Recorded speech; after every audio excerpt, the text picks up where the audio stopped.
HCV ప్రేక్షకులకు నమస్కారం. ఈ రోజున ఒక ముఖ్యమైన విషయం పైన మనం చర్చా కార్యక్రమాన్ని ప్రారంభిస్తున్నాం. ఈ చర్చా కార్యక్రమంలో పాల్గొనడానికి all India true Christian association గౌరవాధ్యక్షులు బ్రదర్ సంతోష్ కుమార్ గారు మన స్టూడియోలో ఉన్నారు. అదేవిధంగా వీరు సంతోష్ కుమార్ గారు Bible open university India international కూడా మన రాయలసీమ జోన్కి డిప్యూటీ డైరెక్టర్గా ఉన్నారు. వీరు ఈ ఇటీవల కాలంలో ఈ దేశంలో దళితులపై జరుగుతున్న దాడులు, వాటి నేపథ్యం, వాటి పర్యవసానాలు, వీటి గురించి చర్చించడానికి మన ముందుకు వచ్చారు. మీరు సంతోష్ కుమార్ గారితో మాట్లాడాలనుకునేవారు 8977688799 నెంబర్కి ఫోన్ చేసి వారితో నేరుగా మీరు మాట్లాడవచ్చు. నమస్కారం. సరే, ఇప్పుడు ఈ all India true Christian association ఈ సంస్థ ఏ నేపథ్యంలో ఏర్పడింది, దీని ఉద్దేశం ఏంటండి? నమస్కారం అండి. All India true Christian council అనేది 2014లో స్థాపించబడింది. దీని ముఖ్య ఉద్దేశం, బైబిల్లో దేవుడు పరిశుద్ధులకు ఒక్కసారి అప్పగింపబడిన బోధ నిమిత్తం మీరు పోరాడండి అన్నాడు. యేసుక్రీస్తు బోధ గురించి మీకు తెలుసు. ఈ ప్రపంచానికి ప్రేమ, క్షమ, దయ, ఈ సుగుణాలను ప్రపంచ మనుషుల హృదయాలలో పెట్టడం క్రీస్తు యొక్క ముఖ్య ఉద్దేశం. అయితే అనేక అవాంతరాలు అనేక విధాలుగా సమాజంలో ఎదురవుతున్నప్పుడు క్రీస్తు చెప్పిన ఈ మంచి భావజాలాలు సమాజాన్ని ఉద్ధరించేవి, ఒక మనిషిని దైవంగా మార్చేవి. వీటికి అవాంతరాలు ఏర్పడినప్పుడు మీరు పోరాటం చేసి, అది శాంతియుతమైన పోరాటం, సమాజంలో సత్యాన్ని నిలబెట్టండి అని యేసుక్రీస్తు చెప్పిన మాటను బట్టి ప్రధాన ఉద్దేశం క్రీస్తు చెప్పిన ప్రబోధనల కోసం మేము పోరాటం చేస్తున్నాం. ఇక రెండవదిగా, ఈరోజు క్రైస్తవులపై మరి ఎన్నో అభాండాలు, ఎన్నో దాడులు పరిపాటైపోయాయి. క్రైస్తవులు ప్రేమతత్వం కలిగి ఉంటారు. దాడికి హలో, నమస్తే సార్. నమస్తే అండి. ఎక్కడి నుంచి మాట్లాడుతున్నారు? నేను ట్రావెల్ నుంచి మాట్లాడుతున్నాను. నా పేరు కళ్యాణ్. కళ్యాణ్ గారు చెప్పండి. సంతోష్ కుమార్ గారు ఉన్నారు, మాట్లాడతారా? నమస్తే సార్. సంతోష్ కుమార్ గారు. నమస్తే అండి కళ్యాణ్ గారు, చెప్పండి సార్. చెప్పండి సార్. అదేనండి, క్రిస్టియన్స్ మీద జరుగుతున్న దాడుల గురించి మాట్లాడతారని చెప్పేసి ఫోన్ చేశాను. అవునండి, అవును, చెప్పండి. వాట్సాప్ లో ఒక ఆడియో అనేది వచ్చిందండి, మా గ్రూప్ పంపించారు. చెప్పండి. ఎక్కడో సున్నిపేంట అక్కడ ఈ కృష్ణా నదిలో కడుతున్నారని చెప్పేసి అని వాళ్ళు ఫోన్ చేసి RSS వాళ్ళు బెదిరించారంట. ఈ శ్రీశైలం దగ్గరలో కదండి, కర్నూలు జిల్లా అవుతుంది. కర్నూలు జిల్లా సున్నిపేంట. అవునండి, దాని గురించి పూర్తి డీటెయిల్స్ నేను కూడా ఎంక్వైరీ చేశాను. మనకున్న రాజ్యాంగం ప్రకారం హైందవ పుణ్యక్షేత్రాలు, దేవాలయాలు ఉన్న పరిసర ప్రాంతాలలో మరి ఇతర మత కార్యకలాపాలు జరగకూడదనేది మనకు చట్టం ఇచ్చినటువంటి ఒక ఆదేశం, ఆజ్ఞ. అయితే ఈ ప్రార్థనా కార్యక్రమం కృష్ణానదిలో ఎక్కడ జరుగుతుంది అంటే 15 కిలోమీటర్ల దూరం అవతలండి. అంటే అది పుణ్యక్షేత్రానికి దగ్గర కాదు, 15-20 కిలోమీటర్ల దూరంలో చేస్తున్నారు. అయితే ఎవరు వాళ్ళకున్న యాంగ్జైటీ, ఇంటెన్షన్ ఏదో క్రైస్తవులను బెదిరించాలనే ఉద్దేశంతో ఒక వ్యక్తి ఫోన్ చేసి బెదిరించాడనేది ఎంక్వైరీ జరిగింది. అయితే దీని విషయంలో మరి పోలీసు వారు స్పందించి ఆ వ్యక్తిని అరెస్ట్ చేయడానికి కూడా రంగం సిద్ధం చేశారు. మరి ఇలాంటివి దేశంలో జరగడం మరి ఈ దేశానికి ఉన్న ఒక మంచి పేరుకు మచ్చ తెచ్చే విధంగా కొందరు, అందరూ కాదు కానీ కొందరు ప్రవర్తిస్తున్నారు. మరి దీన్ని గమనించి హైందవ సోదరులు కూడా హైందవ మతం అని పేరు చెప్పుకొని అందరికీ చెడ్డ పేరు తెస్తున్న ఇలాంటి కొందరిని నిలువరించవలసినటువంటి అవసరత, బుద్ధి చెప్పవలసిన అవసరత హైందవ సోదరులకు అలాగే వారి మత పెద్దలకు ఉందని ఈ సందర్భంగా నేను తెలియజేస్తున్నాను. గనుక ఇలాంటి సంఘటనలు పునరావృతం కాకూడదు అంటే మనం క్రైస్తవులుగా ప్రేమతత్వం కలిగి ప్రార్థన చేయాలి. అలాగే మరి మనం కూడా చట్టం ఏదైతే చెప్పిందో పుణ్యక్షేత్రాలకు దగ్గరగా ఇట్లాంటి కార్యక్రమాలు చేయకుండా మనకు రాజ్యాంగం ఇచ్చినటువంటి హక్కును బట్టి ఏ రాజ్యాంగం ప్రకారం మనం ఎవరైనా ఏ దేవుడినైనా విశ్వసించవచ్చు, కేవలం విశ్వసించటమే కాదు ప్రకటించుకోవచ్చు అని కూడా రాజ్యాంగం చెప్పింది కనుక ప్రకటించుకునే హక్కు కూడా మనకుంది, ఎవరికైనా, ఇస్లాం సోదరులకైనా, హైందవ సోదరులకైనా, క్రైస్తవ సోదరులకైనా. అయితే పరిమితులకు లోబడి, చట్టానికి లోబడి ఏ పుణ్యక్షేత్రాల దగ్గర అయితే చేయొద్దు అంటున్నారో అలా చేయకుండా ఉండడం చాలా మంచిది, గౌరవించాలి చట్టాన్ని. కానీ ఇక్కడ ఈ సున్నిపేంటలో జరిగినటువంటి సంగతి అయితే నిజానికి ఆ పాస్టర్ గారు పెట్టింది పూర్తిగా చాలా దూరం అండి, పుణ్యక్షేత్రాన్ని దగ్గరగా లేదు. ఆయన మాట్లాడిన భాష కూడా అభ్యంతరకరంగా ఉంది. అది వాళ్ళ తెలివితేటలు, వాళ్ళకు ఉన్నటువంటి ఆ విఘ్నతకు మనం వదిలేయాలి. ఎందుకంటే ఒక మంచి లాంగ్వేజ్ మాట్లాడడం అనేది ఒక మనిషిగా మనకు ఉండవలసినటువంటి కనీస జ్ఞానం. మరి అతను అంత అభ్యంతరకరంగా మాట్లాడాడంటే అతను ఆలోచించుకోవాలి. అలాగే వారి మత పెద్దలు కూడా ఇలాంటి వారిని ప్రోత్సహించడం వల్ల ఈ దేశానికి ఉన్న ఒక మంచి పేరు చెడిపోతుంది. ఎందుకంటే ఈ దేశంలో భిన్నత్వంలో ఏకత్వం, సర్వ మతాల ఏకత్వం అనేది ఒక చక్కటి పేరు మనకు ఉందండి. గతంలో మన భారతదేశ చరిత్రలో చూస్తే రాజులు పరమత సహనం కలిగి పరమతాలను కూడా ప్రోత్సహించి వారి మత పెద్దలను కూడా గౌరవించిన దాఖలాలు ఈ దేశంలో ఉన్నాయి. ప్రపంచంలో మన దేశానికి ఉన్నటువంటి ఒక గౌరవం అదేనండి. సర్వ మతాల వారు, సకల కులాల వారు, భిన్న జాతుల వారు ఐకమత్యంతో, భిన్నత్వంలో ఏకత్వం అనేటువంటి ఒక చక్కటి విధానంలో బ్రతుకుతున్న ఈ దేశంలో కొందరు ఈ దేశ చరిత్రకు మచ్చ తెస్తున్నారు. మరి ఇలాంటి చర్యలు మానుకోవాలని మీరు చెప్పిన దాన్ని కూడా ఇప్పుడు వాళ్ళు అభ్యంతరకరంగా మాట్లాడుతున్నారంటే మనం సహోదరులు ఎదిగే ఇలాంటి వాటి కోసం ఈరోజు టీవీ ఛానల్ ముందుకు వచ్చానండి. హైందవ సోదరులు కూడా ఈ ఛానల్ చూస్తున్న వాళ్ళు కూడా నిజంగా చాలా మంచి వాళ్ళు హైందవ సోదరులు, కానీ కొందరు వారి పేరు చెడగొడుతున్నారు కనుక ఇలాంటి వారు ఎవరున్నారో దయచేసి మీరు కూడా. అతను మాట్లాడిన మాటకి మనకు అన్నిలంటేనే అలా మాట్లాడతారు అని చెప్పేసి అనే ఫీలింగ్ అనేది జనంలోకి వెళ్ళిపోతుందని నా భావన.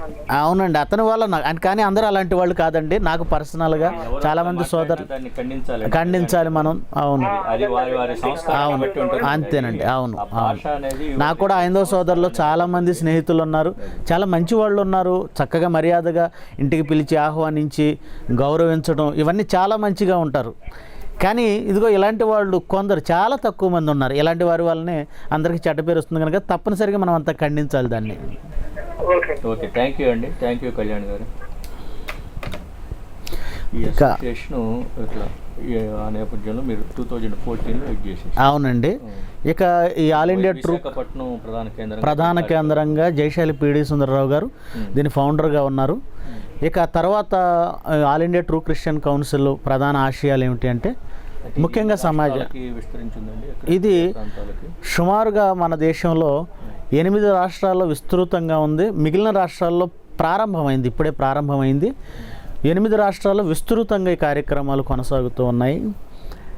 ఇక all India true Christian council ద్వారా అండి సమాజ శ్రేయస్సుకు సంబంధించి మంచి సేవా కార్యక్రమాలు జరుగుతున్నాయి. 2015లో మార్చి నెలలో విజయవాడలో గుణదలలోనండి 1000 మంది రక్తదానం చేశారు. ఎందుకంటే మీకు తెలుసు ఈరోజు ప్రమాదంలో ఉన్న వారికి రక్తం ఎంత అవసరం అని. All India true Christian council ద్వారా 1000 మంది చేత రక్తదానం చేయటం, నిజంగా సీఎం గారు కూడా అభినందించటం. తర్వాత సేవియర్ అవార్డు అనేది కూడా ఆల్ ఇండియా ట్రూ క్రిస్టియన్ కౌన్సిల్కి రెడ్ క్రాస్ సొసైటీ వాళ్ళు ఇవ్వడం జరిగిందండి. Red Cross Society. Hello sir, నమస్తే సార్. నమస్తే అండి. ఎక్కడి నుంచి మాట్లాడుతున్నారండి? మేము గుంటూరు నుంచి అండి. గుంటూరు రాజీవ్ గాంధీ నగరం అండి. గుంటూరు. చెప్పండి సార్, సంతోష్ కుమార్ గారు మాట్లాడతారా? నమస్కారం సార్. వందనాలు. చెప్పండి. నా పేరు విజయ్ సార్. విజయ్ గారు చెప్పండి. విజయ్ గారు సార్, మేము ఫేస్బుక్ లో కానీ వాట్సాప్ లో కానీ ఈ మధ్య చాలా చూస్తున్నామండి. అవును, క్రైస్తవుల మీద దాడులు ఎందుకు చేస్తున్నారు సార్? తర్వాత అంటే మా క్వశ్చన్ చెబుతున్నా సార్. చెప్పండి. మన స్వాతంత్రం దేశంలో ఏ దేవుడినైనా పూజించుకోవచ్చు. అవును. 350 కోట్ల మంది దేవుళ్ళు ఉన్నప్పుడు ఎవరికి నచ్చిన దేవుడు వాళ్ళు కొలుచుకుంటున్నారు కదా. అవును. కొలుచుకున్నప్పుడు మేము క్రీస్తుని కొలుచుకోవడం తప్పు ఏంటండి? అవును. మీరు మేమేదో ఉగ్రవాదం చేస్తున్నావా? క్రీస్తుని కొలుస్తా మేము ఉగ్రవాదం చేస్తున్నావా? ఓటుకోత ఏమైనా కోస్తున్నావా? మేము క్రీస్తుని ప్రేమను పంచుతున్నాం అందరికి సువార్త ప్రకటి. అవును. మేము ఉగ్రవాదులాగా ఏ సేవనాదులు ఏమన్నా కాదు కదా. మేము క్రీస్తుని ప్రకటించుకోవడంలో మా భారతదేశంలో మాకు వచ్చిన చట్టం ప్రకారం మేము ప్రకటించుకోవడం తప్ప సార్. అవును, మీరు అడిగినటువంటి దాంట్లో న్యాయం ఉంది, మీ ఆవేదనలో న్యాయం ఉంది. ఇప్పుడు ఇదే విషయం పైన చర్చ కొనసాగుతూ ఉంది. విజయ్ గారు, మీరు కార్యక్రమం చూస్తూ ఉండండి, మీరు చెబుతారు. మన సంతోష్ కుమార్ గారు కూడా దాని గురించే వివరిస్తారు, మీరు చూస్తూ ఉండండి. మధ్యలో మీరు వస్తే మళ్ళీ మీరు కాల్ చేయొచ్చు. మీరు చూస్తూ ఉండండి సార్ కార్యక్రమం, దాని మీదే చర్చకు వస్తారు. దానికి ముందు కొంచెం ఈ సంస్థ గురించి చెబుతూ ఉన్నారు, అవగానే నెక్స్ట్ దాని మీదే మీరు చర్చిస్తారు. ఓకే అండి, చూస్తాం. థ్యాంక్ యూ అండి. ఇటీవల కాలంలో సార్ మనం వరుసగా చూస్తున్నటువంటి సంఘటనలు ఏదైతే ఇటీవల కాలంలో హైదరాబాద్ ట్యాంక్ బండ్ మీద ఒక సేవకుడు బైబిల్ పంచుతున్నాడు. బైబిల్ పంచుతున్న వాని మీద దాడి చేసి అడ్డగించి అతనిని రహస్య ప్రదేశానికి తీసుకెళ్ళి తీవ్రంగా కొట్టారు.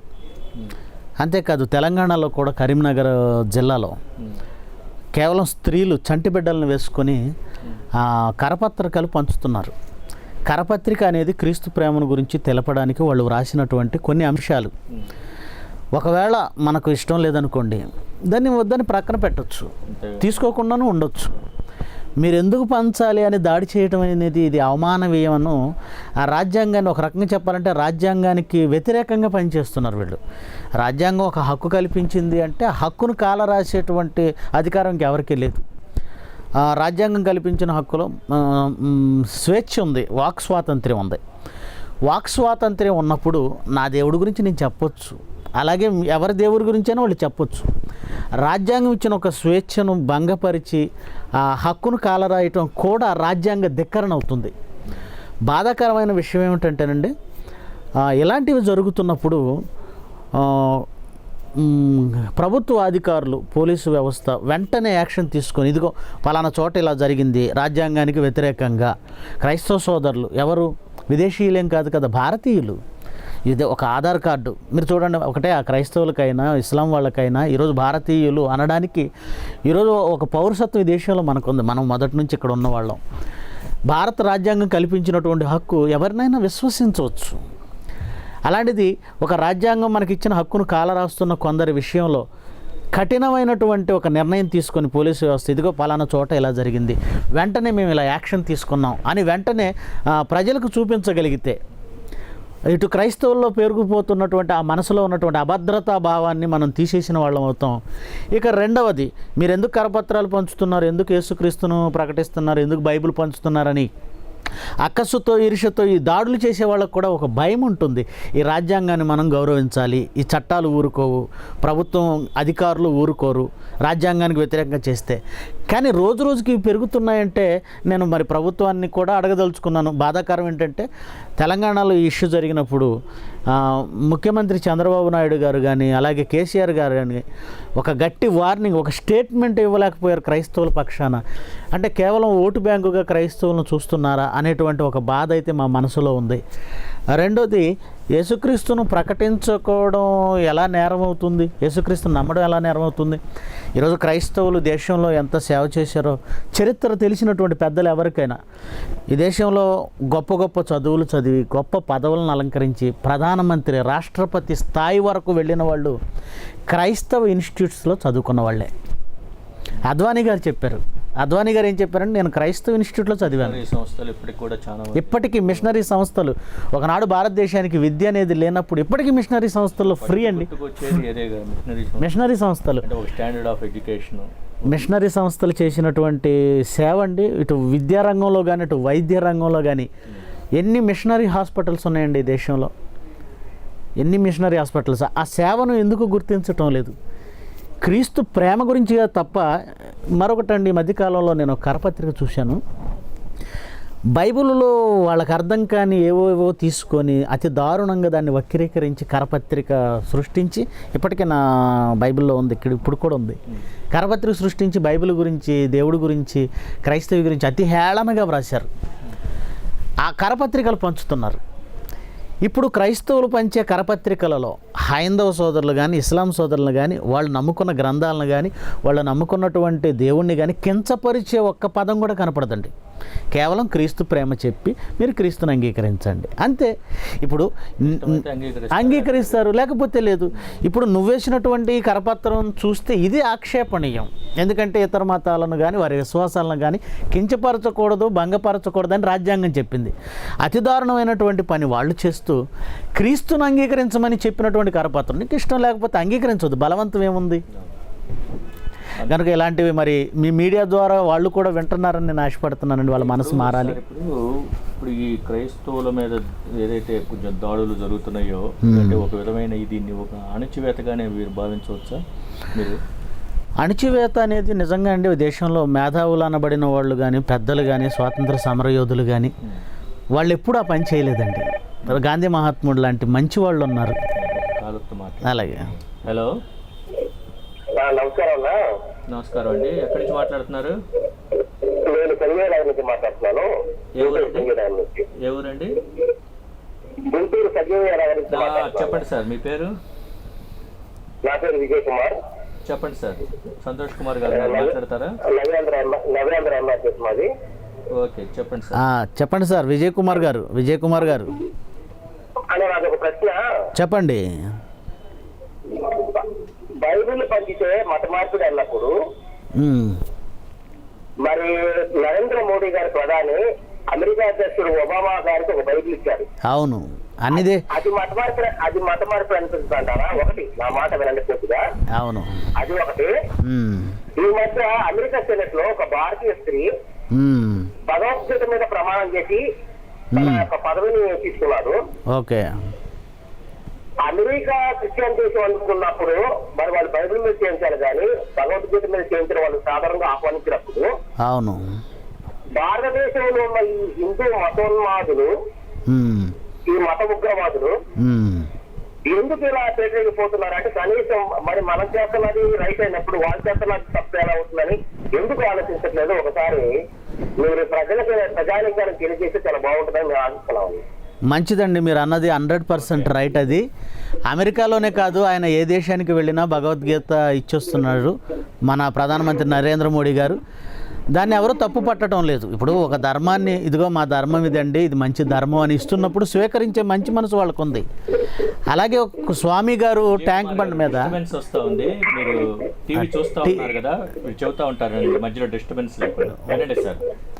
వాల్యూమ్ తగ్గించు, టీవీ వాల్యూమ్ తగ్గిస్తే. మోడీ గారు ఎక్కడికి వెళ్ళినానండి, ఒక అమెరికానే కాదు ఏ దేశానికి వెళ్ళినా భగవద్గీతను ఇచ్చి వస్తున్నారు. ఇది హైందవ ధర్మం అంటున్నప్పుడు ధర్మం అనేది స్వీకరించాలని మంచి మనసుతో ఎవరు అనుకున్నా దాన్ని స్వీకరిస్తున్నారు. అలాగే కేఎస్ స్వామి గారు ట్యాంక్ బండ్ మీద బైబిల్ పంచుతుంటే ఇదొక ధర్మం, ఒక మంచి మాట. నిన్ను వలే నీ పొరుగువాన్ని ప్రేమించు అన్న మాట ఏ గ్రంథంలోనూ మనకు కనబడదండి. ఇందాక మనం మాట్లాడుకుంటున్నట్టు మహాత్మా గాంధీ గారు ఉన్నారు. మహాత్మా గాంధీ గారు మాట్లాడినటువంటి మాటలలో యేసుక్రీస్తు మాటలను తీసుకున్నట్టుగా స్వయంగా ఆయనే చెప్పారు. ఆయన చరిత్రను మీరు చూడగలిగితే నిన్ను కుడి చెంప మీద కొట్టువాని వైపునకు నీ ఎడమ చెంప త్రిప్పు, యేసుక్రీస్తు మొదటి శతాబ్దంలో పలికిన మాట అండి అది. అదే మాట గాంధీజీ నీ కుడి చెంప మీద కొడితే నీ ఎడమ చెంప తిప్పు అన్నాడు. సేమ్ మాట, అదే మాట యేసుక్రీస్తు 2000 సంవత్సరాల క్రితం చెప్పిన మాట, బైబిల్లో ఉన్న మాట గాంధీజీ చెప్పారు. అంటే అర్థం ఏంటి? ఉన్నతమైన భావజాలము, మంచి ఎవరు చెప్పినా స్వీకరించాలి అనేది గాంధీ మహాత్ముడు. ఈరోజు జాతిపిత అని భారత జాతికి మనం ఒక తండ్రిగా భావిస్తున్నాం మహాత్మా గాంధీని. అలాంటి మహనీయుడే క్రీస్తు చెప్పిన మాటల్లో ఉన్నతమైన మాటలు అని తీసుకొని ఈ దేశంలో ఒక రకంగా చెప్పాలంటే అహింసా సిద్ధాంతం అనేది కూడా అండి క్రీస్తు మాటల్లో ఆయన తీసుకున్నది. ఎందుకంటే సాత్వికులు ధన్యులు, వారు భూలోకాన్ని స్వతంత్రించుకొందురు అనే మాట యేసుక్రీస్తు చెప్పాడండి. సాత్వికులు ధన్యులు అంటే భారతదేశానికి స్వాతంత్ర్యం రావాలంటే అతివాదం అనేది పనికిరాదు, హింస అనేది పనికిరాదు, అహింసా పద్ధతిలో వెళ్ళాలి అని గాంధీజీకి ఒక స్ఫూర్తిని ఇచ్చినటువంటి మాట. సాత్వికత్వంతో ఉంటేనే భూలోకాన్ని నువ్వు స్వతంత్రించుకోగలవు. అంటే కత్తిపట్టినవాడు స్వతంత్రించుకోలేడు. మనం ఒక నెపోలియన్ బోనపార్టేని చూసాం, ఫ్రెంచ్ విప్లవకారుడు. అలాగే ఒక అలెగ్జాండర్ని చూసాం, హిట్లర్ని చూసాం. హింసతో వాళ్ళు ఏం సాధించలేకపోయారు. కానీ అహింసతో ఈరోజు గాంధీజీ భారతదేశం నుంచి తెల్లవాళ్ళను వెళ్ళగొట్టగలిగాడు. అది యేసుక్రీస్తు చెప్పిన మాట. అంటే మహాత్ముడు లాంటి వాళ్ళే బైబిల్లో ఉన్న ఉన్నతమైన జ్ఞానాన్ని చూసి వాటిని పాటించాలని ఒక స్ఫూర్తి మనకు చూపిస్తుంటే, క్రైస్తవులను అణిచివేయాలనే ఒక భావన ఈరోజు కొందరిలో రావడం అనేది ఎందుకంటే ఈ భావన వచ్చిందండి, మీరు అన్నట్టుగా ఈ భావన వచ్చింది. ఎందుకంటే మంచి అనేటువంటి ఒక సంస్థ, రాజేశ్వర్ సింగ్ అనేటువంటి ఆయన డైరెక్టర్గా ఉంటున్నాడు. ఆయన ఒక ఛాలెంజ్ అండి, 2021 కల్లా క్రైస్తవ్యాన్ని దేశంలో లేకుండా చేస్తాం. ఇది పబ్లిక్ న్యూస్ అండి, పేపర్ న్యూస్. అది మంచి సంస్థ. ఆయన డైరెక్టర్ రాజేశ్వర్ సింగ్ 2021 కల్లా క్రైస్తవ్యాన్ని లేకుండా చేస్తాం అంటున్నారు. క్రైస్తవ్యం లేకుండా అంటే అర్థం ఏమిటంటే, క్రైస్తవ్యం అనేది భారతదేశంలో ఒక భాగం. ఈరోజు మనకు ఉన్నటువంటి జాతీయ జెండాను మీరు చూస్తే, పెంగళి వెంకయ్య గారు కానీ ఆ తర్వాత పెద్దలు కానీ ఆ రోజు రూపొందించినటువంటి ఆ జెండాలో పైన కాషాయం, క్రింద ఆకుపచ్చ, మధ్యలో తెలుపు. ఏంటి వీటి భావం అని ఆ రూపొందించిన పెద్దల మనసులోకి మీరు వెళ్ళండి. ఆ కాషాయం హైందవ సోదరులకు గుర్తుగా కనబడుతుంటే, క్రింద ఆకుపచ్చ ఇస్లాం సోదరులకు గుర్తుగా కనబడుతుంటే, ఆ మధ్యలో ఉన్న తెలుపు క్రైస్తవ సోదరులు. ఈ 3 రంగులు ఒక్కటే, అంటే ఈ 3 జాతులు ఒక్కటే. అసలు భారతదేశం అంతా సహోదరులనే భావంతో ఒక జాతీయ జెండాను వాళ్ళు రూపొందిస్తే, ఈరోజు క్రైస్తవ్యాన్ని దేశం నుంచి వెళ్ళగొడతాము అంటే ఈ మధ్యలో ఉన్న ఈ తెలుపును తీసేస్తామనే. ఒకవేళ క్రైస్తవ్యాన్ని వెళ్ళగొట్టడం అంటే మధ్యలో జాతీయ జెండా మధ్యలో ఉన్నటువంటి ఆ తెలుపును చించి పారేయడమే అవుతుంది. ఆ పని క్రైస్తవులను మేము 2021 కల్లా వెళ్ళగొడతామన్న వాళ్ళు ధైర్యంగా ఒకవేళ ఇదే పని చేయాలని నిర్ణయించుకుంటే, దేశం నడిబొడ్డులో ఉండి భారతదేశ మధ్యలో ఉన్న ఆ తెలుపు ఆ భాగాన్ని కత్తిరించి పడవేయగలరా నా ప్రశ్న. అది మీరు చేయగలిగినప్పుడు క్రైస్తవ్యాన్ని కూడా మీరు వెళ్ళగొట్టండి. జాతీయ జెండాను అవమానించినట్టు ఎంత దారుణం అండి అది. మరి ఇప్పుడు భారతీయులుగా కొందరు నువ్వు ఎలా బయట పంపుతావు? క్రైస్తవులు అంటే భారతీయులు. ఎందుకు విదేశీ చాలామంది అండి మధ్యకాలంలో మీరు విదేశీ దేవుణ్ణి నమ్ముకున్నారు, భారతదేశంలో ఉండి విదేశీ దేవుణ్ణి ఎలా నమ్ముకుంటారు? ఎందుకంటే దాడులు జరుగుతున్నటువంటి ఈ వీడియోలన్నీ మా దగ్గరికి వస్తుంటాయండి. సరే, ఇప్పుడు మనం ఈ దాడులు ఏవైతే జరుగుతున్నాయో వీటిని రిలీజియస్ యాంగిల్లో మనం చూడొచ్చా? మతపరమైన దాడులుగా అనుకోవచ్చా, లేదంటే ఇంకేదైనా కారణాలతో మీరు ఇందాక అంటున్నట్టుగా ఒక పర్టిక్యులర్ రిలీజియన్ క్రైస్తవ్యం అనే దాన్ని లేకుండా చేయాలనే దీనిలో భాగంగా జరుగుతున్నాయి అనుకోవచ్చా? మీరు ఏ కోణంలో దీన్ని చూస్తున్నారు? మంచి ప్రశ్న అండి. వాస్తవానికి క్రైస్తవ్యం ఎదుర్కొంటున్న ఈ పరిస్థితులు ఇప్పటివి కాదండి. క్రైస్తవ్యం ఏర్పడిన తొలినాళ్లలోనే ప్రపంచమంతటిని అప్పుడు ఏలుతున్నది రోమా సామ్రాజ్యం. క్రైస్తవ్యాన్ని అణిచేయాలని ఆ రోజున్న రోమా సామ్రాజ్యం కానీ, అంతకుముందు యోధ మతం కానీ, జ్యూస్ ఉన్నారండి, వాళ్ళతో ఒక మతం ఉంది, వాళ్ళు కానీ అనుకున్నారు. అంటే ప్రపంచానికి తెలుస్తున్నది ఏంటంటే మత సంబంధమైనటువంటివి అనేది తెలుస్తుంది. కానీ ప్రపంచంలో ఎవ్వరు గుర్తించని ఒక కారణం బైబిల్ చెప్పిందండి క్రైస్తవుల మీద దాడులు జరగడానికి. అదేమిటంటే, మత సంబంధమైనటువంటి వారికి దేశంపై అధికారం లేదా అధికారం అనే ఒక దాహం ఉంటుంది. తర్వాత ఈ భూభాగాన్ని ఆక్రమించుకోవాలనేటువంటి ఒక దాహం ఉంటుంది. ఈ రెండిటికి క్రైస్తవ్యం అడ్డేమో అనే ఒక భావన ఉందండి వాళ్ళల్లో. ఎందుకంటే క్రైస్తవ్యం నానాటికి పెరుగుతుంది, సంఖ్య పెరుగుతుంటే వాళ్ళకు ఉన్నటువంటి అనుమానం ఏంటంటే ఎప్పటికైనా ఈ క్రైస్తవులే ఆక్రమించేసుకుంటారు. అది ఒక భావన. యూదులు ఉన్నారు, కాల్ మాట్లాడదాం. హలో, నమస్కారం అండి. నమస్తే అండి, ఎక్కడి నుంచి మాట్లాడుతున్నారు? గుంటూరు నుంచి మాట్లాడుతున్నాం. సౌండ్ తగ్గించండి, డిస్టర్బెన్స్గా ఉందమ్మా మీరు మాట్లాడేది. గుంటూరు రాజీవ్ గాంధీ నగర్ నుంచి మాట్లాడుతున్నాను. చెప్పండి అమ్మా. మీ పేరు? నా పేరు సలోమి అండి. చెప్పండి అమ్మా. అవును, క్రిస్టియన్ ఎందుకు దేవుణ్ణి నమ్ముకోకూడదని ఎందుకు అంటున్నారండి? ఏంటది మీ క్వశ్చన్ సరిగ్గా అర్థం కాల. దేవుణ్ణి క్రీస్తుని ఎవరు నమ్ముకోకూడదు భారతదేశంలో అని అంటున్నారు కదా. అవునమ్మా. అవును, మన భారతదేశం భిన్నత్వంలో ఏకత్వం, అంటే భిన్నమైన మనస్తత్వాలు కలవారు ఉన్నారు. అవును, భిన్నమైన మతాలు కలవారు అవునమ్మా. స్వతంత్ర భారతదేశం కదా. అవునమ్మా, మీరు చెప్పింది నిజం. అయితే కొంతమంది మీరు అన్నట్టుగా కొంతమంది ఏంటంటే మీరు విదేశీ దేవుణ్ణి ఎందుకు నమ్ముకుంటున్నారని ప్రశ్నిస్తున్నారు చాలా చోట్ల.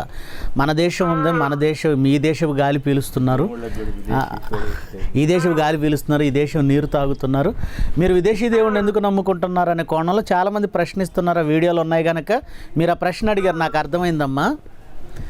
అయితే వాళ్ళకి తెలియంది ఏంటంటే అంబేద్కర్ గారు రాజ్యాంగంలో వాళ్ళందరూ మంది వరకు ఉన్న వాళ్ళందరూ చెప్పారు కదండి, స్వేచ్ఛ హక్కు ఉంది, అవునమ్మా, అవునమ్మా, దేవుని ఎవరైనా వాళ్ళు స్వేచ్ఛగా కొలుచుకోవచ్చు అని చెప్పారు కదండి. అవునమ్మా, మీరు చెప్పింది కాదమ్మా, మీరు చెప్పిందే నేను ఇందాక మాట్లాడింది. ఎందుకో రాజ్యాంగం పరిరక్షించబడటం లేదా అనేది ఒక అనుమానం వస్తుందమ్మా. ఇప్పుడు రాజ్యాంగ స్ఫూర్తితో రాజ్యాంగ నేతలు కానీ ఆ పెద్దలు మేధావులు రూపొందించిన ఒక రాజ్యాంగాన్ని ఇప్పుడు చట్టాలు గౌరవించటం లేదా, చట్టసభల్లో ఉన్నవారు గౌరవించటం లేదా, లేదా న్యాయాన్ని కాపాడవలసినటువంటి వారే ఒకవేళ మత ఛాందస్వాదులు కొమ్ము కాస్తున్నారా, ఏం అర్థం కావడం లేదు. ఎందుకంటే రాజ్యాంగానికి వ్యతిరేకంగా ఒక చిన్నది జరిగితేనే వెంటనే స్పందించే అధికార వ్యవస్థ ఒక హక్కుని, రాజ్యాంగం కల్పించిన ఒక హక్కుని కాల రాస్తుంటే కొందరు నమ్ముకోవద్దని చెప్పడానికి అసలు ఎవరికీ హక్కు లేదమ్మా.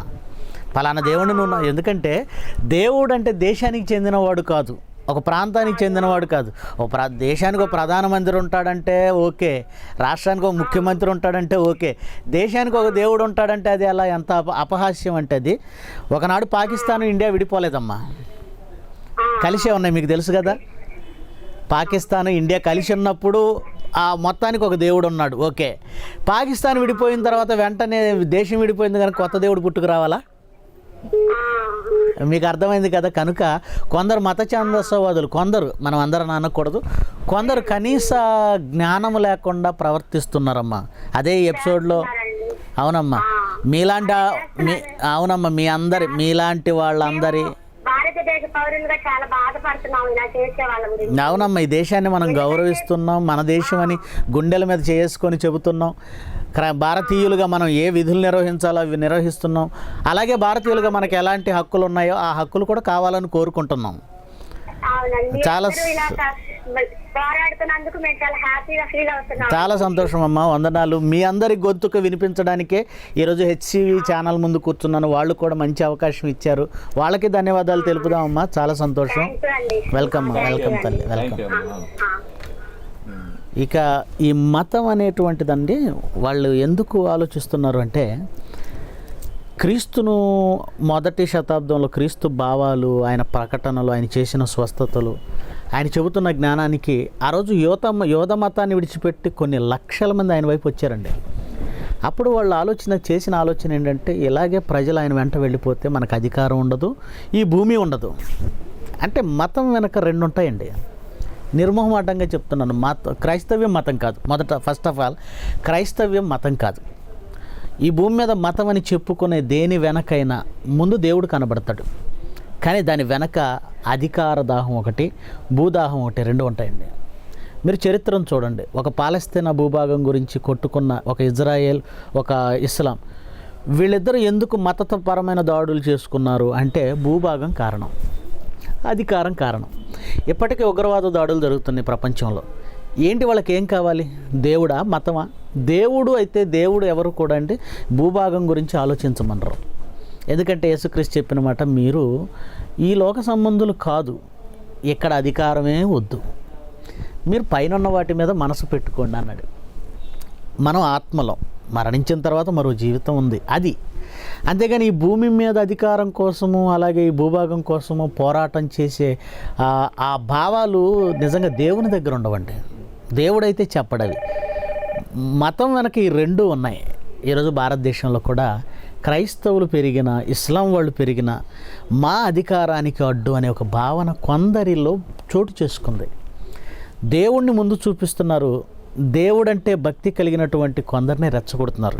ఇదిగో మన దైవాన్ని అంటున్నారు. ఎవరన్నారండి? క్రైస్తవులు ఎవరైనా ఒక రాముడి గురించి కానీ, క్రీస్తు గురించి కానీ, ఒక అల్లా గురించి కానీ, ఒక రాముడి గురించి కానీ, కృష్ణుడి గురించి కానీ కరపత్రికలు ప్రకటించడం కానీ, పుస్తకాలు రాయడం కానీ ఇలాంటివి ఏమైనా ఉంటే చూపించండి. మేము కూడా ఏమంటున్నామంటే, ఒకవేళ ఎవరైనా అలాంటి వాళ్ళు ఎవరైనా చేస్తే చట్ట ప్రకారం మీరు ఎలాంటి చర్యలు తీసుకుంటారో తీసుకోండి, ప్రాబ్లం లేదు. చట్ట ప్రకారం. హలో హలో హలో, నమస్తే అండి. ఎక్కడి నుంచి మాట్లాడుతున్నారు? నమస్తే సార్. ఎక్కడి నుంచి మాట్లాడుతున్నారు? తెనాలి నుంచి అండి. తెనాలి. చెప్పండి సార్, మీ పేరు? నా పేరు రవి సార్. చెప్పండి రవి గారు. ప్రస్తుతం క్రైస్తవుల పైన దాడులు విపరీతంగా జరుగుతున్నాయి సార్ భారతదేశం అనే చోట్ల. ఓకే. దీనిపై మరి హిందూ మత సామస్వాదులు ఇంకా వ్యతిరేకపోవడం, అనేక చోట్ల మరి విస్తృతంగా దాడులు చేయడం, ప్రార్థన చేయడానికి ఆటంకాలు ఏర్పరచడం ఇలా చేస్తున్నారు. అవును. దీనిపై మరి క్రైస్తవులుగా మనం ఎలా స్పందించాలి? స్పందించాల్సిన అవసరం ఉందంటారా? ఒకవేళ అవసరం ఉంటే ఎలా స్పందించాలి? ఏ విధంగా క్రైస్తవులు ముందుకు వెళితే ఇలాంటి దాడులు జరగకుండా భవిష్యత్తులో? వెరీ గుడ్ అండి, మంచి ప్రశ్న అడిగారు రవి గారు, మంచి ప్రశ్న అడిగారు. ఈరోజు all India true Christian council ద్వారా మనం చేస్తున్న పోరాటం అదే. మనం స్పందిస్తున్నాం, మన గొంతుకు వినిపిస్తున్నాం.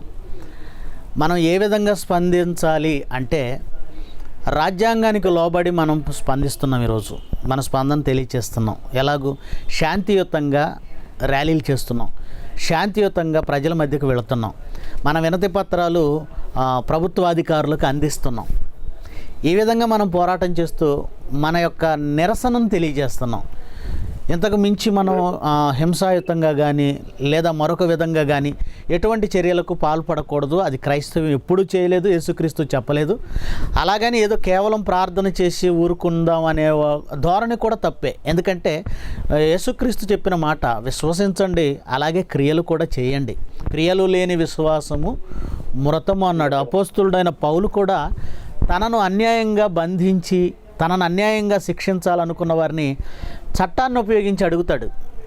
రోమియుడైన మనుషులను మీరు విచారణ చేయకయే శిక్షించగలరా అని అడిగాడు. అంటే రోమా చట్టంలో ఉన్నది ఏంటంటే విచారణ చేయకముందు ఎవరికి శిక్ష విధింపకూడదు. కానీ ఆ రోజు అన్యాయంగా పౌలును బంధించేసి శిక్ష వేయాలని వాళ్ళు అనుకున్నప్పుడు వాళ్ళ చట్టాన్నే ఉపయోగించి వాళ్ళని ప్రశ్నించాడు. అంటే అర్థం ఏంటి? ఈరోజు క్రైస్తవులుగా రాజ్యాంగానికి విరుద్ధంగా మనం దాడులు ఎదుర్కొంటున్నాం. కొందరు మత ఛాందసవాదులు మనల్ని ద్వేషిస్తున్నారు. ఇలాంటి సమయంలో మనం మన రాజ్యాంగానికి లోపడి వాళ్ళని ప్రశ్నించవచ్చు. మనకి రాజ్యాంగం ఇచ్చిన హక్కు అది. రాజ్యాంగానికి లోపడి మనం ప్రశ్నించాలి, చట్టం దృష్టికి తీసుకెళ్ళాలి, ప్రభుత్వం దృష్టికి తీసుకెళ్ళాలి. కనుక ఈ విధంగా మనం ఇప్పుడు చర్చిలు ఉన్నాయి, సంఘాలు ఉన్నాయి. ఎవరో కొందరు చేస్తున్నారు, all India true Christian council వాళ్ళే చేస్తారు. సంఘాలుగా మేము మా పనిలో మేము ఉంటామంటే కుదరదు. ఈరోజు మా ఫెలోషిప్పులు, సంస్థలు ఇవన్నీ ప్రక్కన పెట్టేసి ఒక క్రైస్తవుడిగా ఈరోజు క్రీస్తు బోధకు కానీ క్రైస్తవ్యానికి కానీ ఒక ఆపద ఏర్పడినప్పుడు మనమంతా కలిసికట్టుగా వీధుల్లోనికి రావాలి, నిరసన తెలియజేయాలి. అలాగని మనం కత్తులు కర్రలు పట్టేవాళ్ళం కాదు, పట్టకూడదు. కానీ అందరం కలిసికట్టుగా ప్రభుత్వం దృష్టికి మాత్రం ఈ అన్యాయాన్ని తీసుకొని వెళ్ళాలి. మీరు కూడా మీ సంఘాలని అలాగే మీ సేవకులు అందరినీ మరి మోటివేట్ చేసి all India true Christian council చేస్తున్న ఈ పోరాటంలో మాతో కలిసి ముందుకు సాగాలని కోరుకుంటున్నాం సార్. రవి గారు, thank you very much. Thank you Ravi గారు. ఇక మనం మాట్లాడుతున్నదండి ఈ మతపరమైన యాంగిల్లో ఇంకొక కాల్. హలో హలో హలో, నమస్తే అండి. నమస్తే అండి. మాట్లాడుతున్నారు? మీ ఛానల్ నుంచి చేస్తున్నాము. చెప్పండి. నా పేరు కిరణ్ బాబు అండి. కిరణ్ బాబు గారు చెప్పండి. ఈ కార్యక్రమం చేయటం చాలా ఆనందంగా ఉంది. Thank you. హెచ్సివి ద్వారా మొట్టమొదటిగా ఒక క్రైస్తవత్వానికి సంబంధించిన ప్రోగ్రామ్. Very good. ముందు కూడా చాలా చేసినామండి. అంటే ఈ దాడుల విషయంలో స్పందించిన వాళ్ళు మీరు. క్రిస్టియన్ మూవీస్ అవి నేను చూశాను, కానీ ఒక లైవ్ ప్రోగ్రామ్ అనేది చేయడం చాలా ఆనందంగా ఉంది. మరి ముఖ్యంగా బ్రదర్ సంతోష్ కుమార్ గారి వస్తుందండి, కొంచెం అక్కడ టీవీ వాల్యూమ్ తగ్గించండి. ఓకే. సంతోష్ కుమార్ గారిని చూడటం కూడా మాకు చాలా ఆనందంగా ఉంది. సంతోషం అండి. ఇలాంటి కార్యక్రమాలు ఇంకా హెచ్సివి కొనసాగిస్తే చాలా బాగుంటుంది. వెరీ గుడ్ అండి, తప్పనిసరిగా. అయితే ఇంకోటి ఏంటంటే క్రిస్టియానిటీ అనేది ఒక మతం కాదు.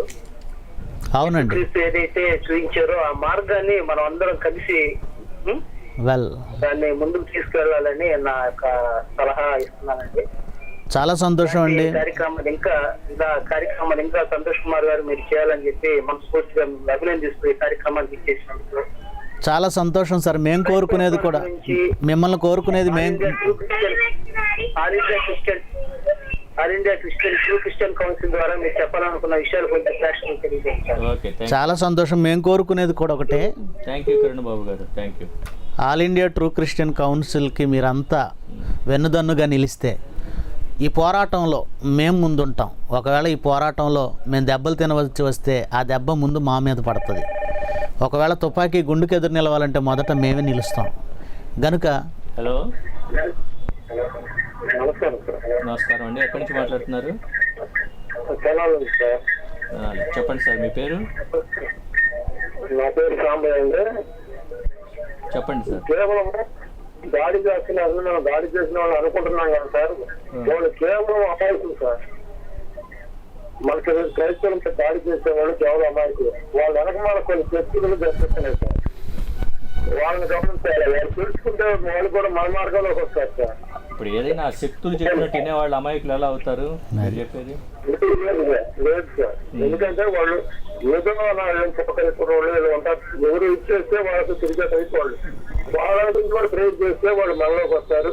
ఈ శక్తులు కొన్ని ఉన్నాయి. వాళ్ళ కొంచెం మనం అబ్జర్వ్ చేసుకొని ఎవరికాడు గమనించుంటే ఇదేం సార్ వాళ్ళని మార్చడానికి ప్రయత్నించారు. తప్పనిసరిగా అండి. అంటే అంతే. అయితే సాంబయ్య గారు, ఇక్కడ మనం ఆలోచించవలసింది ఏంటంటే దీని మూలాలు ఆలోచించాలి. మీరు అన్నట్లు కొన్ని శక్తులు ఉంటాయి, కానీ ఆ శక్తులకు లోబడి పనిచేస్తున్న వాళ్ళని అమాయకులు అనుకోకూడదు. కానీ అయితే మన పోరాటం మెయిన్గా ఆ శక్తుల మీదనండి. అది ఏదో చిన్నగా ప్రార్థన చేసినంత మాత్రాన ఆ శక్తుల మూలాలు కదలవండి.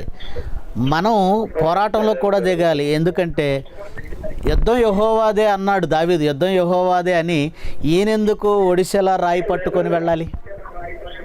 కనుక మనం all India true Christian council ద్వారా పోరాటం చేయాలి. అవును సార్, అవును సార్, డెఫినెట్లీ నేను ఉంటాను సార్ దానిలో కూడా. చాలా సంతోషం మీ సహకారం మీరు ప్రకటించినందుకు, మీ మద్దతు. థ్యాంక్ యూ వెరీ మచ్ అండి. Thank you sir. మీరు అడిగినట్టుగా మతపరమైన కోణం అంటే ఈరోజు వాళ్ళ ప్రకటనలు చూస్తుంటే లవ్ జిహాద్ అనేది ఒకటి ఈ మధ్యకాలంలో తెర మీదకి వచ్చింది. అది కూడా బయటపెట్టింది ఎవరు అంటే ఇదిగో ఈ మత సంబంధమైనటువంటి సంస్థలు, ఆర్ఎస్ఎస్ ఇలాంటివి. వాళ్ళ బాధ ఏంటి, వాళ్ళ భయం ఏంటి అని అంటే ఇదిగో లవ్ జిహాద్ పేరుతో మన ఆడపిల్లలను పెళ్లి చేసుకొని వాళ్ళ మతం వైపు తిప్పుకొని వాళ్ళ మత సంఖ్యను పెంచుకుంటున్నారు అనేటువంటి ఒక అపవాదు ఈరోజు వాళ్ళ మీద వేశారు. అది నిజం అబద్ధం అనేది పక్కన పెడితే ఇక్కడ వీళ్ళ ఇంటెన్షన్ అనేది మనం అర్థం చేసుకోవచ్చు. వాళ్ళ సంఖ్య పెరుగుతుందనే భావన వీళ్ళకి ఎందుకు వస్తుంది ఆ మాటల్లో? పోతే క్రైస్తవ్యం విస్తరిస్తుంది అనే భావన. అంటే వీళ్ళు దేనికో భయపడుతున్నారు. దేనికి భయపడుతున్నారు అంటే ఈ దేశంలో మాకు అధికారం లేకుండా పోతుందేమో అంటే మతం అడ్డం పెట్టుకొని అధికారం కోసం చూస్తున్నారా? ఈ దేశం మాది, ఈ గాలి మాది, ఈ నీరు మాది అని చాలామంది మాట్లాడుతున్న మాటలు ఇప్పటికీ మన వీడియోలు ఉన్నాయి. అంటే ఒక దేశం, ఆ భూభాగం సొంతం చేసుకోవాలనుకుంటున్నారు. వీళ్లకు దేశం కానీ అధికారం కానీ దక్కాలంటే మరొకరు ఉండకూడదు. ఇది ఇప్పుడు కాదండి, మన రాజరిక వ్యవస్థ నుండి చూస్తుంటే ఒక జనాంగం పెరుగుతుంది అంటే ఆ జనాంగాన్ని ఎలా అణిచేయాలి, ఎందుకు అణిచేయాలనుకుంటున్నారంటే ఇదిగో రాజ్యం కోసం, రాజ్యాధికారం కోసం, అలాగే భూభాగం కోసం. భూభాగం ఎందుకంటే భూమి ఉంటేనే కదండి ఈరోజు ఆస్తులు, సిరులు, సంపదలు.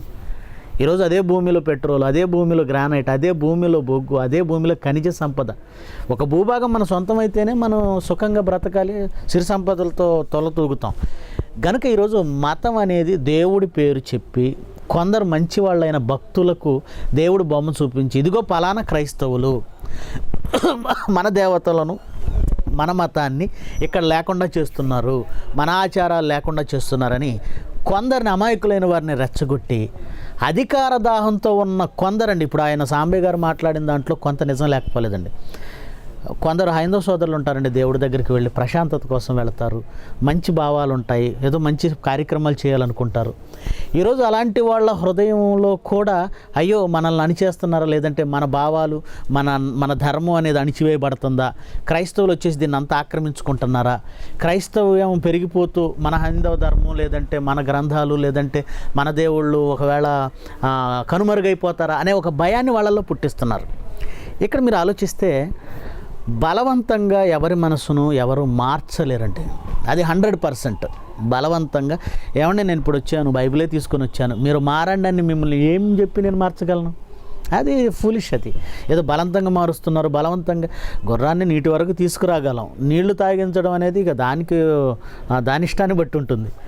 ఒక వ్యక్తి మనస్సును మనం మార్చడం అనేది బలవంతంగా అవ్వదు సార్. ప్రలోభాలు అంటున్నారు. ఏం ప్రలోభాలు? ఏమని ప్రలోభాలు చూపించగలం? ప్రలోభాలు, ఓకే ప్రలోభాలు చూపిస్తాం, నువ్వు క్రీస్తుని నమ్మితే నీకు ఒక 5 ఎకరాల పొలం అంటాం అనుకుందాం.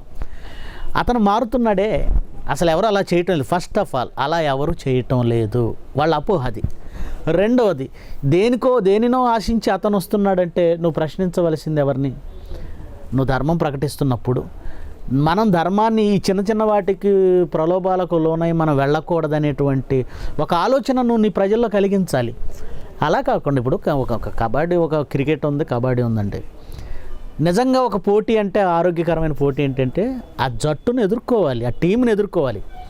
రేపొద్దున ఆ టీంని ఎదుర్కొంటే నేను ఓడిపోతాననే భయం ఉన్నవాడు వాళ్ళ మీద దాడి చేస్తాడు. దాడులు కానీ ఏవైతే ఈ కార్యక్రమాలు ఇవి కూడా ఒక విధమైన అభద్రతా భావంలో నుంచి. అంతేనండి, 100% అంతే. వాళ్ళకున్న అభద్రతా భావం నుంచి రేపొద్దున నేను ఓడిపోతాను అనుకుంటేనే అవతల వాడి మీద ఏదో విధంగా అటాక్ చేసి అతను లేకుండా చేయాలనే ఆలోచన ఎప్పుడు వస్తుందండి?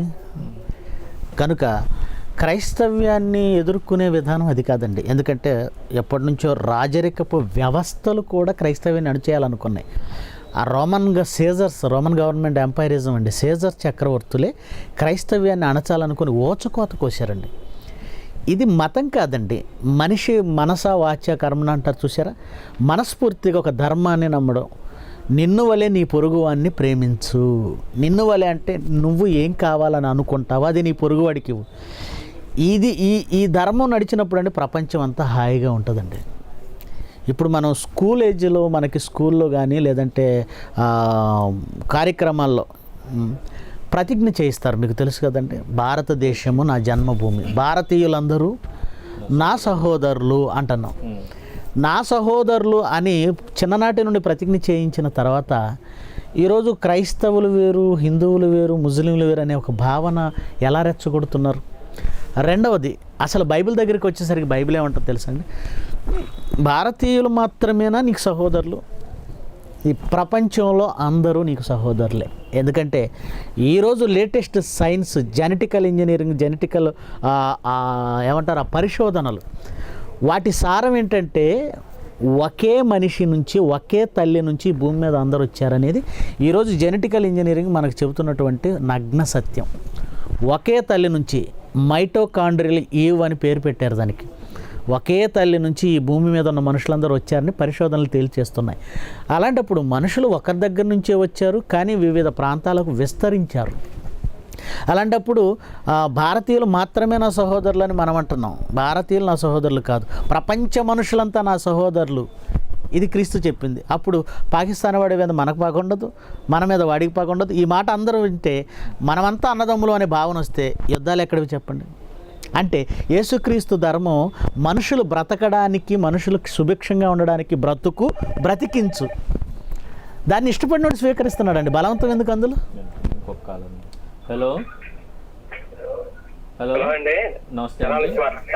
నమస్తే అండి, మీ పేరండి? నా పేరు నాగులు అండి. టీవీ మ్యూట్ చేయండి సార్, డిస్టర్బెన్స్ వస్తుంది. చెప్పండి నాగులు గారు. చెప్పారు మీరు. చెప్పండి. అదే మన ప్రాంతం ఉంది కదా. అవునండి, ప్రతిజ్ఞ, ప్లెడ్జ్. ప్రపంచం అంతా మన సహోదరులు. అవును, భారతీయులందరూ సహోదరులు కాదు, ప్రపంచంతో మన సహోదరులు. కేవలం భారతీయులు మాత్రమే కాదు, అందరూ సహోదరులే. కరెక్టేనండి. మరి మీరు జాతీయ మీరు తప్పు పట్టారు. మరి లోకల్లో కొన్ని తప్పు పట్టడం కాదండి, తప్పు పట్టడం కాదు, అది మన ఆలోచన పరిధిని ఇంకా పెంచుకుందాం అంటున్నాను. కరెక్టేనండి. నేనేమడిగాను అంటే భారతీయులంతా నా సహోదరులు అన్నప్పుడు హైందవ సోదరులు, ఇస్లాం సోదరులు, క్రైస్తవ సోదరుల మధ్య ఎందుకు సహోదర భావం ఏర్పడడం లేదు? అది నేను ప్రశ్నించింది. రెండవదిగా నేను మాట్లాడుతున్నది ఏమిటంటే, మన ఆలోచన పరిధిని పెంచుకుందాం. ఒక భారతీయులను మాత్రమే సహోదరులుగా కాదు, ప్రపంచమందరినీ సహోదరులుగా చూద్దాం అంటున్నాను. నేను ఇక్కడ ప్లెడ్జిని తప్పు పట్టలేదు, మీరు వేరుగా ఆలోచిస్తున్నారు. వేరుగా కదండి, ఇప్పుడు మన దేశంలో రాజ్యాంగాన్ని ప్రవేశపెట్టారు. అవును, ఆ రాజ్యాంగాన్ని ఎవరు తప్పుపట్టలేదు కదండి. ఆ రాజ్యాంగం ప్రకారంగానే అన్ని జరుగుతున్నాయి మనకి. రాజ్యాంగం ప్రకారం క్రైస్తవులపై దాడులు చేయమని ఉందండి. ఆ క్రైస్తవులపై దాడి గురించి మీకు నేను ఫోన్ చేశానండి. అసలు మెయిన్ కారణం క్రైస్తవులపై దాడులు ఎక్కడెక్కడ జరుగుతున్నాయండి? లోకంలో మీరు ఎక్కడన్నా వచ్చి చూసారా క్రైస్తవులపై దాడులు జరుగుతున్నాయని?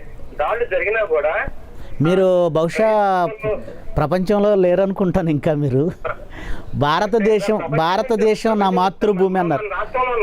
ఏమండి ఎందుకండి నేను భారతదేశం గురించి మాట్లాడుతున్నాను, మీరు మాట్లాడరా? భారతదేశం నా మాతృభూమి అని ప్లెడ్జ్ మీరు చేశారా, చేయలేదా?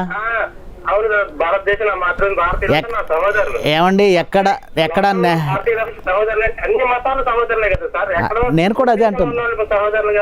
ఏమండి అవును అంతే, అదే నేను చెప్తున్నాను. మీరు భారతీయులందరూ నా సహోదరులు ఎందుకంటే ప్రపంచం మొత్తం నా సహోదరులు ఎందుకంటే రైటే కదండి, అది రైటే. ప్రపంచంలో అందరూ సహోదరులే. ఇప్పుడు స్వామి వివేకానంద గారు ఉన్నారు. ఆయన అమెరికాలో చికాగోలో ప్రసంగించినప్పుడు డియర్ బ్రదర్స్ అండ్ సిస్టర్స్ అన్నాడు. ఇక్కడ నుంచి వెళ్ళి అమెరికాలో చికాగోలో మాట్లాడుతూ డియర్ బ్రదర్స్ అండ్ సిస్టర్స్ అని అన్నాడు. ఎవరిని? అమెరికన్స్ని. ఎందుకన్నారు? ఈ దేశ మేధావిగా మనం వివేకానంద స్వామిని అంటున్నాం. ఆయన ఎందుకన్నారు చెప్పండి, దానికి సమాధానం. ఓకే అండి, థ్యాంక్ యూ అండి. తర్వాత ఇప్పుడు ఈ దాడులు వీటిలో కూడా అండి, ఇప్పుడు ఈ క్రైస్తవ సంఘాల్లో కూడా రకరకాల అభిప్రాయాలతో ఉన్న వాళ్ళు ఉన్నారు. అవునండి. ఈ భిన్నాభిప్రాయాల ద్వారా వచ్చిన అనైక్యత కూడా ఒక కారణం అంటారు. అనైక్యత అనేది కొన్ని సందర్భాల్లో మీరు అన్నట్టుగా ఒప్పుకోవాలండి. చిన్న అనైక్యత అనేది క్రైస్తవ సంఘాల మధ్య ఉంది. అది అవగాహన లోపం అండి. కొందరు అవగాహన లోపం అంటే కొంతమంది ఏమిటంటే నిరసన తెలియచేయడమే ఒక నేరమేమో అని వాళ్ళు ఫీల్ అవుతున్నారు. యేసుక్రీస్తు మనము హింసాపరమైనటువంటి ఎటువంటి దాడులు చేయకూడదు. యేసుక్రీస్తు మాట ప్రకారము సాత్వికం, కుడి చెంప మీద కొడితే ఎడమ చెంప చూపాలి. అంటే ఎదుటివాడిని ఎదిరించకండి, దుష్టుని ఎదిరించకండి అన్నాడు. మనం శరీర ప్రకారంగా యుద్ధం చేయకూడదండి, అంటే ఆయుధాలతో ఒక వ్యక్తిని. ఇది చాలామంది ఈ శాంతియుతంగా ఒక నిరసన తెలియచేయటం కూడా మనం ఏదో వ్యతిరేకంగా చేస్తున్నామనే భావనలో ఉన్నారు. అది కూడా కొందరు సహోదరులకు తెలియక, ఇప్పుడు యేసుక్రీస్తు మీరు నన్ను ఎందుకు అవమానపరుస్తున్నారని ఒకనాడు యేసుక్రీస్తుని ఇతను దయ్యం పట్టినవాడు అన్నారు. వెంటనే యేసుక్రీస్తు ప్రొటెస్ట్ చేశాడు దాన్ని. మీరు నన్ను అవమానిస్తున్నారు, నేను దేవుని ఆత్మ వలన ఇవన్నీ చేస్తున్నాను. ఇప్పుడు మనకు వచ్చినటువంటి ఒక నింద లేదంటే మన మీద వస్తున్నటువంటి ఒక అపవాదుని మాట చేత ఖండించడం నేరం కాదు. కొంతమంది సహోదరులు అది తెలియక ఇలా ఖండించడం కూడా యేసుక్రీస్తు మాటల ప్రకారం తప్పేమో అనే భావనలో ఉన్నారు. అలాంటి వారందరికీ కూడా all India true Christian council ఇస్తున్న భరోసా ఏంటంటే, వాక్యానుసారముగా ఒక అన్యాయాన్ని ప్రశ్నించడం తప్పు కాదు. మనం ఏం చేస్తున్నాం? నిరసన అంటే ఏంటి? మాకు ఒక అన్యాయం జరిగిందని ప్రభుత్వం దృష్టికి తీసుకెళ్ళడం. ఈరోజు మనం మాట్లాడుతున్నాం. ఈరోజు హెచ్సివి ఛానల్ వాళ్ళు నిజంగా అండి ఎన్నో శాటిలైట్ ఛానల్స్ ఉన్నాయి, ఇంటర్నేషనల్ ఛానల్స్ ఉన్నాయి. ఒక సాయిబాబా గురించి, అలాగే కంచిపేటాధిపతులకి వాళ్ళకి వచ్చినటువంటి ఒక డిస్ప్యూట్స్ మీకు తెలుసు. దాని విషయమై ఒక లైవ్లో చూపించారు. TV9 వాడు కూర్చోబెట్టి 2-3 గంటలు నిజంగా ఒక చిన్న డిస్ప్యూట్ విషయమై 2-3 గంటలు కూర్చోబెట్టినటువంటి ఆ పెద్ద ఛానల్స్ ఈరోజు క్రైస్తవులు వాళ్ళకి భారతీయులకు కనపడడం లేదా? ఇన్ని అన్యాయం జరుగుతున్నప్పుడు తీసుకొచ్చి మెరుగైన సమాజం అన్నప్పుడు ఒక TV9 వాళ్ళని నేను ఈరోజు ఈ ఛానల్ ద్వారా ఎందుకు మీరు ఛానల్ వాళ్ళు ప్రశ్నిస్తున్నారని అనొచ్చు, కానీ క్రైస్తవుల తరపున మాకున్న ఆవేదన కూడా నేను తెలియజేస్తున్నాను మీ మీడియా ద్వారా. మెరుగైన సమాజం అన్నప్పుడు మనం ఇది మనం ఒక సరైన వేదిక కాదనుకుంటాను, దాని గురించి మనకి థ్యాంక్ యూ, వాళ్ళ అభిప్రాయం థ్యాంక్ యూ. కానీ మీడియాలో మీలాంటి వాళ్ళు కూడా మీలాగా అందరూ ముందుకు రావాలి. ఇదిగో క్రైస్తవులపై జరుగుతున్న దాడుల విషయంలో ఇది కూడా మాకు ఒక సమాజంలో జరుగుతున్నటువంటి ఉన్నటువంటి రుగ్మత గనక దయచేసి మీరు తీసుకున్నటువంటి ఒక మంచి నిర్ణయం మిగిలిన ఛానల్స్ వాళ్ళు కూడా తీసుకోవాలనేది నేను మీ ఛానల్ ద్వారా వాళ్ళకి కూడా ఒక సలహా లేదంటే ఒక అభ్యర్థన. ఓకే అండి, థ్యాంక్ యూ. ఇది ఈరోజు కార్యక్రమం. ఏ మతం అయినా ఏ కులం అయినా కానీ వాళ్ళ భావ ప్రకటన స్వేచ్ఛ ఉంటుంది. వారికి అది రాజ్యాంగం కూడా ఆ హక్కుని మనకు కల్పించింది. ఆ హక్కుని మనం కాపాడుకోవటం వరకు తప్పు లేదు. ఈ అణచివేతలు, హింసావాదం ఇట్లాంటి వాటి జోలికి అనేది మాత్రం ఎవరు పాల్పడినా దానికి ఖండించి తీరాల్సిందే. ఇప్పుడు ఈ వివిధ ప్రాంతాల్లో ఈ క్రైస్తవులపైన జరుగుతున్న దాడుల గురించి మన బ్రదర్ సంతోష్ కుమార్ గారు వారి ఆవేదనని వాటిని వెలుగుచ్చారు. దీనిలో ఏ విధమైన ఇది లేదు, దాన్ని అందరూ కూడా ఖండించి తీరవలసిందే. ఈ కార్యక్రమానికి వచ్చేసినందుకు వారికి మా ఛానల్ తరఫున ధన్యవాదాలు తెలియజేస్తున్నాను. నమస్కారం.